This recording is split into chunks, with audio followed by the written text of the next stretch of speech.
লা লিগার এবারের মৌসুমে এখনও বাকি আছে ৪ ম্যাচ, কিন্তু ইতিমধ্যে পয়েন্ট টেবিলের শীর্ষস্থান থেকে লা লিগার শিরোপা নিশ্চিত করে ফেলেছে কার্লো আনচেলত্তির শিষ্যরা। তাই রোববার লা লিগার ট্রফি নিয়ে ছাদখোলা বাসে গ্র্যান্ড সেলিব্রেশন সেরে নিল রিয়াল।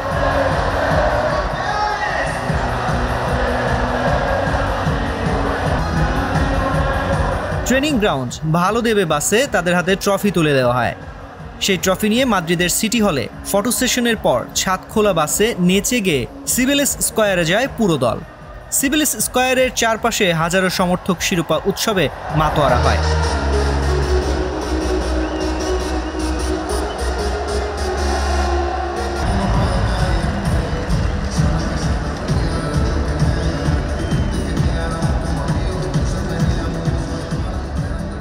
লা লিগার ইতিহাসে রিয়াল মাদ্রিদের এটি ৩৬তম শিরোপা জয়।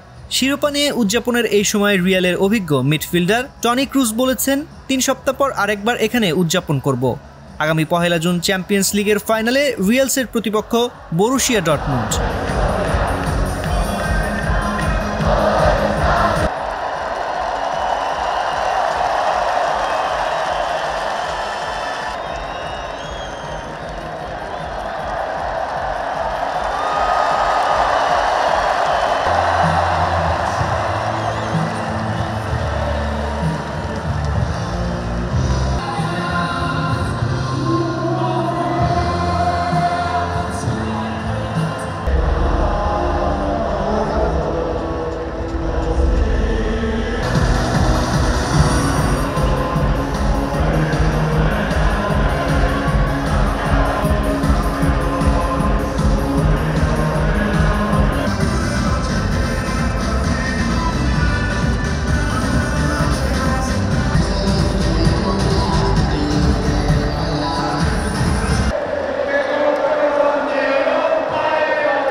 একটি ভুল টপিক নষ্ট করে দেয় আড্ডার দিক, তেমনি একটি ভুল উপাদান নষ্ট করে দেয় পারফেক্ট মিক্সিং। বাট প্রাণ চানাচুরে পাবেন সঠিক উপাদানের ঠিকঠাক মিক্সিং, তাই স্বাদটাও পাবেন পারফেক্ট। প্রাণ চানাচুর, পারফেক্ট মিক্সিং।